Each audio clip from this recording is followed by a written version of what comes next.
My people, hope you're doing fine wherever you are watching me from. So, of course, today in the early hours of the morning, there was a breaking news. And the breaking news was Haiti Prime Minister Ariel Henry has resigned. The Prime Minister of Haiti has resigned. And his resignation is coming at the moment whereby there is a lot of chaos in the Caribbean nation. And of course, the Prime Minister of Haiti had traveled to Kenya last month to secure its leadership of United Nations backed international security mission to help police fight armed gangs, but a drastic escalation of violence in the capital, Port-au-Prince, during his absence left him stranded in the U.S. territory of Puerto Rico. Since his visit to Kenya and after he departed from Kenya, he hasn't been able to enter Haiti, which led to him to be stranded in Puerto Rico. So the question is, what's next for Kenya police officers? Because it's like the country doesn't have a government. Yeah, that's the fact. The country doesn't have the government. And will the mission continue? Because as you know, 1,000 police officers are supposed to be deployed in the mission to Haiti to be able to deal with the gangsters of Haiti, which it's a mission that many Kenyans, including I myself, have been advocating against, because we know it's a suicide mission. Our police officers going to Haiti, definitely it's a suicide mission. And many of us, and of course after his resignation, a lot of talks have been going on. People asking who will be accountable. Of course, we know the court ordered that the deployment is illegal, and even after the court said it's illegal, Ruto and the Prime Minister of Haiti, who is right now the former Prime Minister of Haiti, went on to sign the agreement that states that 1,000 police officers will be deployed to Haiti, but no police officers until now has been able, the 1,000 police officers have been able to go to Haiti.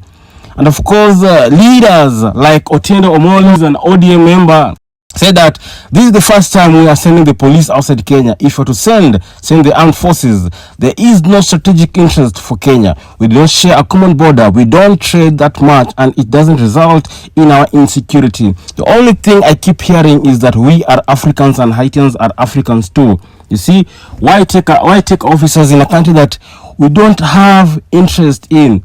We don't do trade with them. We don't do anything with them.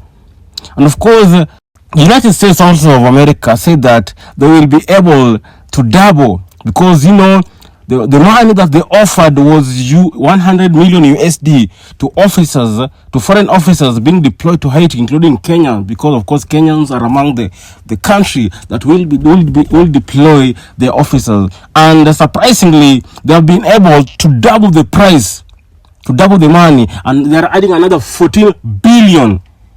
You need to ask yourselves why. Why don't they add that money to try and, you know, that 14 billion that they're offering Kenyans? Why don't they add their police officers and send them to Haiti? Because as you know, they stated clearly they don't have plans to send their people. They rejected the plans of sending their police officers. So this is a way of luring police officers, or luring the police, because it's going to Haiti, as some of the police officers stated that it's voluntarily. You see, just volunteer. But now this money is being used to lure them. And the question is, if this money, because now instead of 14 billion, they'll be able to give Kenya and other countries that will take the officers to Haiti. Like, for example, Kenya was offered 14 billion, now it will be doubled to 24 billion. The question is, where will this money go? Will this money, suppose the officers decide to go to Haiti, will it help them? Will it be able to help their families way back at home? Or will it just go to some few members of the government? Because we know the state our officers are living here in the country, poor salary, poor living condition, you see. So the United States, they know that if they offer such kind of money, then of course we know the Ruto is greedy. He will accept the money.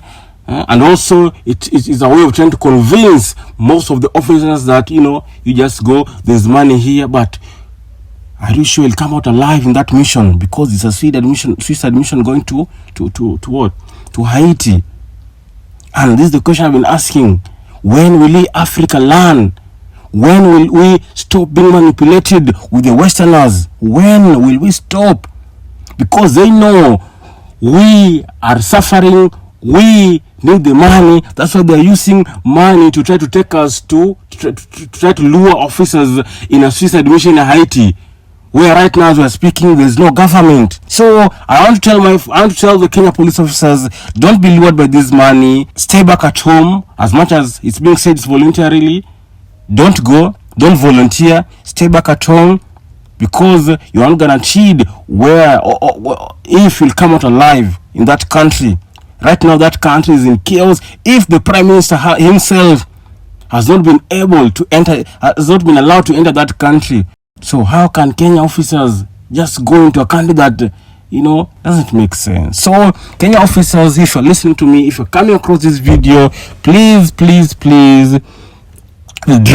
withdraw from the mission of going to Haiti. That's all I can tell you for now.